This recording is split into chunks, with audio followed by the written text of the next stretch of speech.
Tai crand a chestyll mawreddog, sy'n llawn hanes a thrysorau lu. Adeiladau sydd dal yma diolch i'r ymddiriedolaeth genedlaethol, y National Trust. Ond yn ystod y cyfnod clo, mae'r llefydd anhygoel yma wedi gorfod cau ei drysau a neb yn cael ymweld. Tan rwan, gan fod yr ymddiriedolaeth wedi rhoi caniatâd arbennig i ni gael mynd i fewn i'r adeiladau tra bod nhw'n wag. Ac i fynd i bob twll a chornel i gael darganfod a rhyfeddu at eu cyfrinachau. Fi di Tudur Owen, a dwi'n dipyn o geek hanes.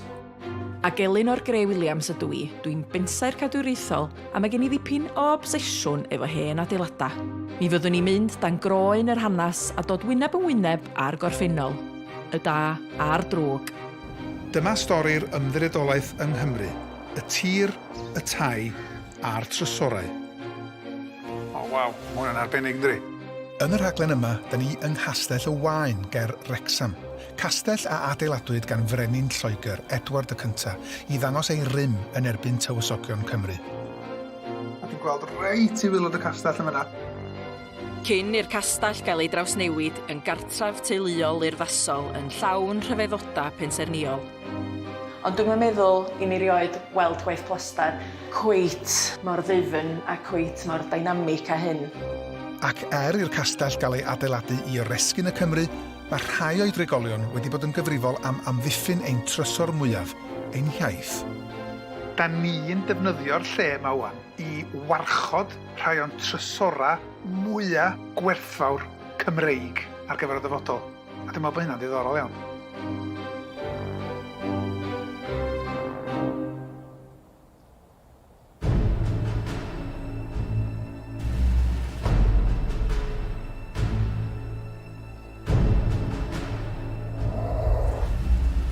Hwn di clawdd offa yn draddodiadol, mi fysa'r gelyn di bod ochr yna, a ni y Cymru yn fan hyn.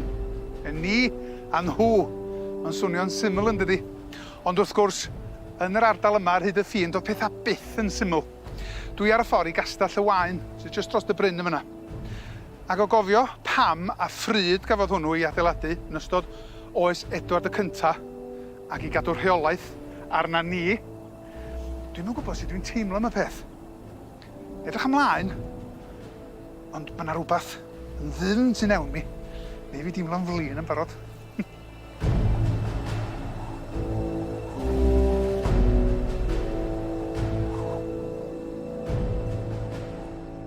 Dwi wedi cerdded heibio'r castell yma pan o'n i'n cerdded llwybr y clawdd offa unwaith, a dwi'n cofio meddwl, wow, na ni castell go iawn, fel mae castell i fod i edrach, ond dwi'n dod i fewn i fan hyn a dwi'n sylweddoli, mae yna fwy iddo fo.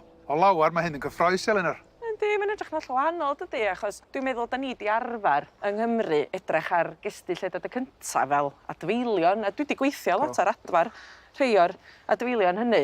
So dwi'n cweit yn gwybod be i ddisgwyl efo yma, achos dwi'n wedi dilio efo castell Edward y Cynta sydd wedi cael ei drosi gymaint o weithiau. Ti'n gwybod, mae'n rhyw wedi bod yn byw efo yma tan yn ddiweddar, does, yn yr 20fed ganrif yn sicr, so ia, edrych ymlaen. Amdani. Ia. Fe adeiladwyd y castell mawreddog yma yn y 10 ganrif ar 10 gan brif bensau'r brenin Edward y Cyntaf, James St George. Adeiladodd o gadwyn o gestyll i'r brenin yng Nghymru, yn cynnwys Conwy, Caernarfon a Biwmaris. Ac am gastell anferth ydy hwn. Mae'r tyra drwm ma'n enfawr, gyda'i waliau trwchus, 15 troedfedd o drwch, oedd hefyd yn ddigon llydan i gadw'r gelynion draw pan oedd y castell dan warchau. Hwn di'r rhan hynna o'r castell felly, ie? Ia, felly da ni'n darn gorllewinol wan, sef y darn sydd wedi newid lleia o oes Edward y Cynta. Felly mae reit amddiffynol dal o hyd, dydy, a mi weli di topia'r drysa yn fanna yr un siap a sy'n Castell Gaernarfon, a dwi'n meddwl na agoriadau Gaernarfon maen nhw'n galw nhw. Hwna fo'r sgwar, y siap sgwar yn y top? Ia, a hefyd, yn mynd i fyny'r grisiau yma, mae gen ti y tylla yma, sef murder holes maen nhw'n galw nhw, a drwy hynny sa ti ddigon mentrus i fynd trwy y drysau i fewn. Os ydyn nhw'n trio pob ffordd byd y ladd di trwy'r murder holes wedyn cyn i ti fynd i mewn i'r stafelloedd, so sa nhw wedi polydu chdi efo tywod poeth a bob math o giamocs. So dwi'n mynd i'r dwmsiwn Pob Diolch yn fawr. mynd i fyny. Pob lwc i chdi, neu gadw llygad allan am yr murder holes ma. A pobl o Gaernarfon. Roedd yr ardal yma ar y ffin rhwng Cymru a Lloegr yn hollol allweddol, gyda tywysogion Gwynedd a Phowys yn dod yma i geisio rhwystro'r Saeson rhag cymryd eu tiriogaeth. Ond roedd gwrthwynebiad byddin Edward yn chwyrn. Un o'r rheini nath frwydro yn erbyn Llywelyn ein Lliw Olaf a'i laddwyd yng Nghilmeri oedd Roger Mortimer. Fel gwobr am ei fuddugoliaethau, fe gafodd y teulu y tiroedd yma yn y Waun, lle adeiladodd Edward y cyntaf Castell iddynt.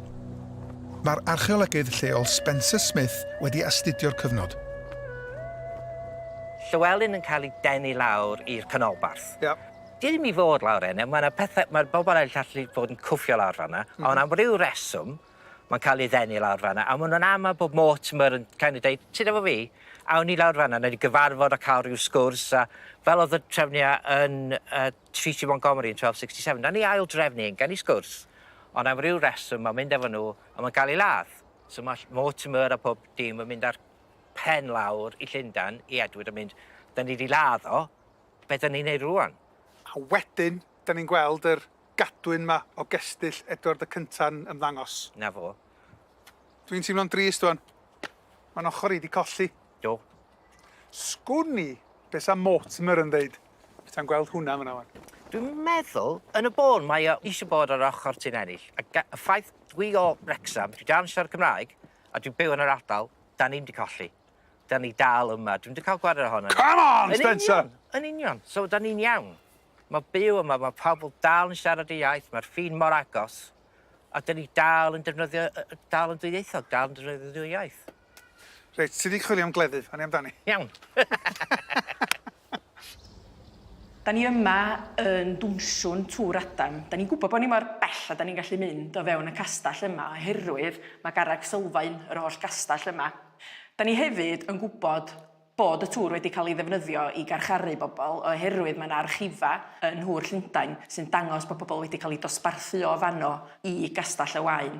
Ond y darn fwyaf diddorol i mi ydy'r tylla yma, sef yr unig ola i unrhyw garcharor yma. A sy'n jyst yn profi pa mor anferth i'r walia ac yn dyst i ffordd Edward y cyntaf adeiladu, sef mae'r walia yma, be bynnag 15 troedfedd o dywdar ac yn hollol amhosib i unrhyw gradur ddianc na dod i mewn. Mae yna un peth sydd yn goroesi'r canrifoedd wrth gwrs yn does, a hynny ydy yr angen am un o'r stafelloedd yma, sef y tu bach, yr ystafell lleia yn yr adeilad, y lle 6, neu'r garderob fel oedden nhw'n adnabod o bedio, toilet wrth gwrs, a mae'n eitha cyntefig, sbiwch, mae yna dwll, a mae yna blatfform i chi, wel, dwi'n gwybod beth sy'ch chi'n gwneud, sefyll, ista, achos mae'r twll mewn rhyw le reit awkward, dwi'n eisiau mynd i ormod o fanylder, ond dwi'n crafu mhen yn trio ffigur allan sut yn union sy'n wedi'i wneud o. Ta waith, mi oedd yn gweithio, achos mi oedd beth bynnag yn mynd yr holl ffordd lawr, a dwi'n gweld reit i wilod y castell yn fyna. A mi fydd yna rhywun wedi cael ei goflogi, neu orfodi mwy na thebyg, i gasglu'r stwff yma ar y gwylod, a'i wasgaru fo fel gwrtaeth, ddillodd pob a'i waith. Ond fel dwi'n dweud, dwi'n mynd i ormod o fanylder, ond mae yna un peth swn i'n licio wneud, a swn i'n licio chi adael mwyn i mi gan wneud o.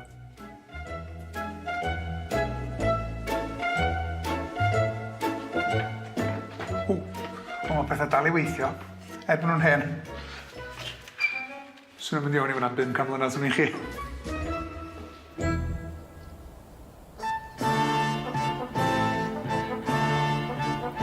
Erbyn 1595, roedd y Tuduriaid yn rheoli Cymru a Lloegr ac roedd yna bennod newydd ar fin dechrau'r castell. Cymro oedd y perchennog newydd, Sir Thomas Middleton, gath ei eni yn Sir Ddimbych ac oedd wedi gwneud ei ffortiwn yn Llundain ar ôl buddsoddi yn yr East India Company. Prynodd y castell am 5,000 o bunnoedd, gwerth tua miliwn heddiw, ac aeth ati i'w droi'n gartref crand.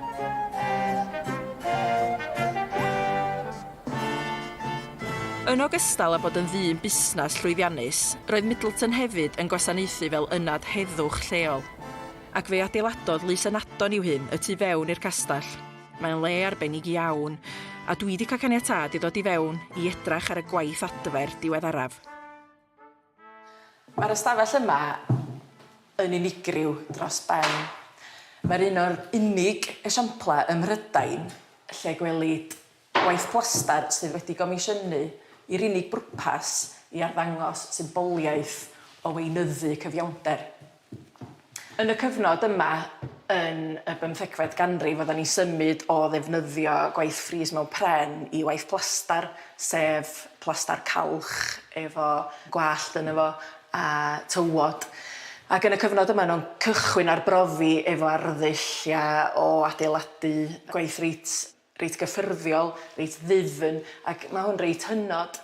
Mae yna lot o anifeiliaid yn y stafell, mae yna fwnci yn fyma, un arall yn fanna'n dal pel, mae yna fleiddiaid yn fyma, sydd wrth gwrs yn amlinellu faint oedd y teulu Middleton yn deithio pa mor ddiwylliedig oedden nhw. Ond hefyd, rhwng yr holl anifeiliaid, mae yna blanhigion a bloda wedi gwehyddu yn organig i gyd, sy'n arbrofol ofnadwy i'r cyfnod.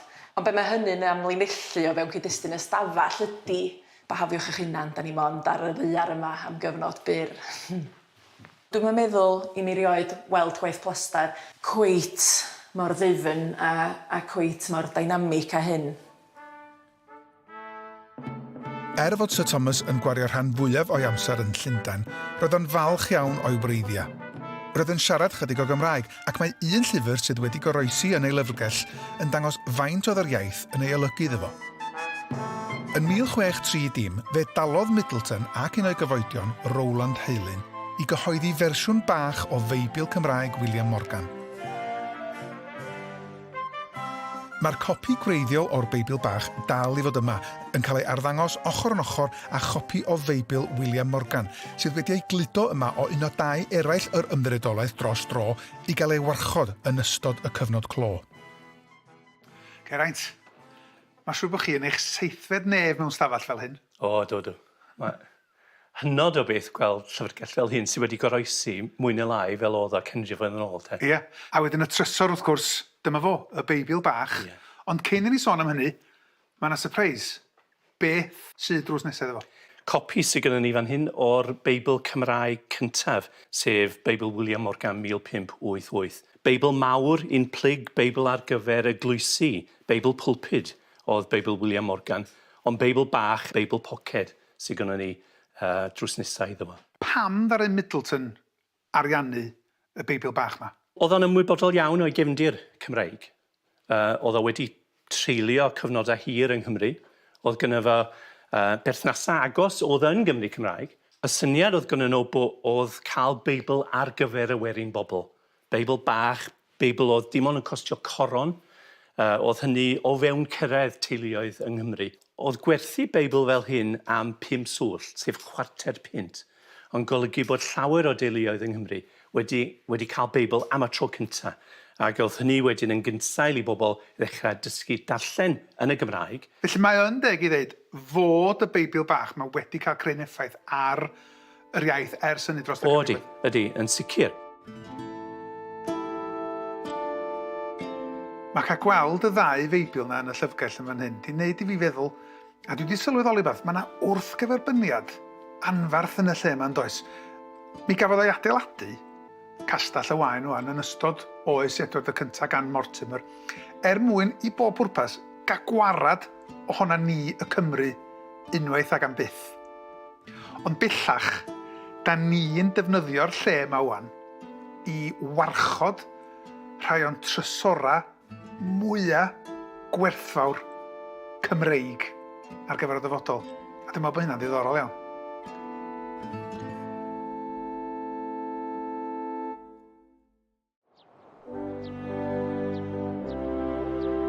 Da ni yma yng Castell y Waun, castell adeiladwyd yn ystod cyfnod brenin Lloegr Edward y cyntaf i drechu'r tywysogion Cymreig.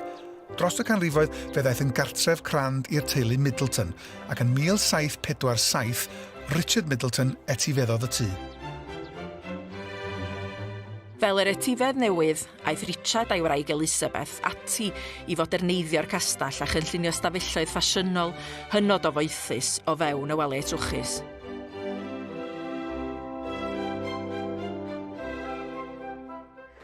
Dyma'r grisia mawreddog, sef yr ystafell lle fydda'r Middletons yn sefyll yn dy groesawu di pe bydda ti'n dod i'r castell yn y 19fed ganrif.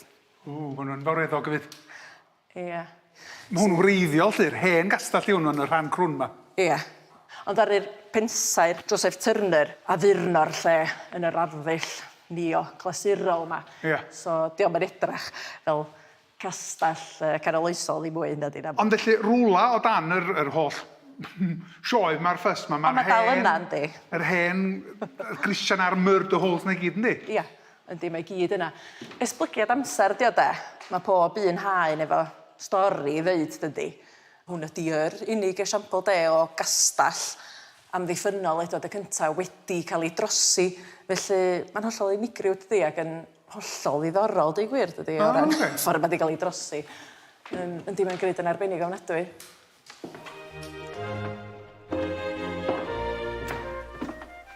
Waw. Dyma ni'r salwn. Oce, wel dwi'n gweld beth sydd lan i am hwn yn. Mae hwn werth i weld. Yndi, wedyn fyma fasa y Middletons wedi cynnal a wedi gwahodd bobl am bartis a rhyw fath o social networking, ti'n felly? O, ie. Dod i'n nabod y pwysigion mewn cymdeithas. Felly yna lot o ddangos i hunan mewn ffordd, o hyn fan. Oedd hon oedd ystafell, a hefyd i ddangos pa mor ddiwylliedig oedd yn amdano classics, amdano clasuron. O, waw. A mae hwnna'n arbennig, ynddi? Yndi, fe wedi ddychmygu canwyll yn y canol a mae'r ddau torsier na fanna. Bydda un bob ochr i'r drych. A wedyn y syniad o bod yr holl oleini'n cael ei daflid yn ôl i mewn i'r stafell. Fysa. Hwn, ie, dyma'r darna wydyr mwyaf Mhrydain gafodd ei rioed i creu. Mae yna ddau ohonyn nhw. Pam gafon nhw i prynu, ddaru'r Middletons dalu'n gyfystyr i 45,000 o bres amser hynny. Ond heddiw maen nhw'n... Miliyna, amrysiadwy. Ie, amrysiadwy. Ie, maen nhw'n hynod ofnadwy.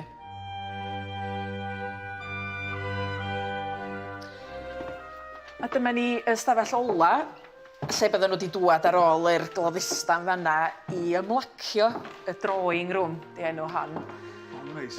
Ie. A'r stafelloedd i gyd yn wahanol i'w gilydd, hollol wahanol i'w gilydd. Yndi, ond y prif beth oedd yma fydda'r olygfa de, sef be well geidi na tywys bobl i fyma i ddeud. Sbiwch faint o dir gen i, fi sydd berchen y tir yma i gyd holl y ffordd i'r wain. Ie, hwn wrth gwrs sa well na unrhyw lun neu unrhyw ddrych yn bysa sbiwch ar fy myd i. Ie. Waw. Nath y teulu Middleton barhau i fwynhau'r olygfa odidog yma am y 2 mlynedd nesaf. Ond yn 1911, fe benderfynon nhw rentu'r castell allan. Airbnb crand iawn fyswn i'n dweud. Oedd y tenant newydd yn fab i un o deuluoedd mwyaf cefnog Prydain, Thomas Scott Ellis, a oedd yn fwy adnabyddus fel yr arglwydd Howard de Walden. Mi fi'n byw yn y wain am 35 o flynyddoedd, yn byw bywyd breintiedig gŵr bonheddig cefnog. Roedd hefyd yn dipyn o gymeriad oedd yn mwynhau cwmni rhai o enwogion a cherddorion mwyaf lliwgar yr oes.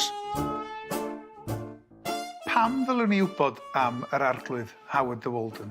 Wel, polymath oedd yr arglwydd Howard de Walden, a deud y gwir.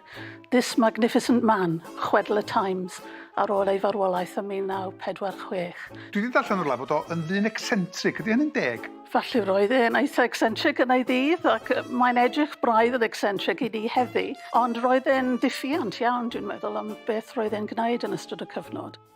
Pwy fysau gyfoedio nhw? Pwy fysa fo wedi wahodd i'r castell yma? Roedd gymaint o bobl yn dod yma. Socialites megis, Lady Cynthia Asquith a Diana Manners, cyfansoddwyr a cherddorion siambr, Lionel Curtis, chwaraewydd viola enwocaf y cyfnod, Igor Stravinsky, George Gershwin, enwau mawr rhyngwladol. Oedden nhw i gyd yn troi yn yr un cylch.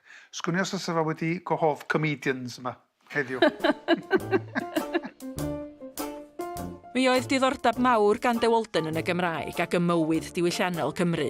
Mi oedd o'n gefnogol i'r Eisteddfod Genedlaethol ac mi oedd yn allweddol yn sefydlu Theatr Genedlaethol Dwyieithog i Gymru, y Welsh National Drama Company, nath lwyfannu'r ddrama cyntaf erioed yn Gymraeg. Roedd o hefyd yn cefnogi artistiaid mwyaf talentog y cyfnod. Dyma Howard de Walden fan hyn wedi peintio gan Augustus John yn 1917, a mae'r portread yma'n hynod diddorol achos Howard de Walden yn y byddin yn yr Ryfel Byd Gyntaf. A gafodd ei peintio yn 1917 ar ôl iddo fe dychwelyd o Ffrainc a Gwlad Belg. Yn yr un ymladd, oedd e'n yr un ymladd a oedd Hedd Wyn wedi cael ei ladd. So, tu ôl i'r portread yna, mae yna lot o pethau yn mynd ymlaen. Oedd y boi wedi mynd trwy profiadau erchyll iawn. Doedd ddim yn edrych fel dyn weithgar iawn, oedd e'n edrych fel dyn braidd yn solid ac yn laid back yn fe. Oedd e'n dyn private iawn, ond oedd yna lot fawr o egni yna. Ac oedd yna bysedd ganddo fe yn pob math o pethau celfyddydol oedd yn mynd ymlaen yn Llundain ac yn trosglwyddo hynny i Gymru. Yn 1981, wedi bron i 400 mlynedd o berchnogaeth, fe drosglwyddodd y teulu Middleton y castell i ofal yr ymddiriedolaeth genedlaethol.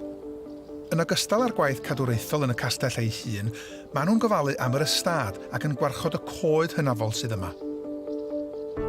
Yn y gerddi ac yn llunwyd gan William Eames yn y 19edd ganrif, roedd pob coedan yn cael ei gosod i ddenu sylw at un elfen arbennig. Erbyn heddiw, mae coed newydd yn cael ei plannu, yn union fel y byddai Eames wedi ei gosod. Mae hwn angen bach o waith, felly mi wna i helpu, os gair ei help llaw i drwsio pethau.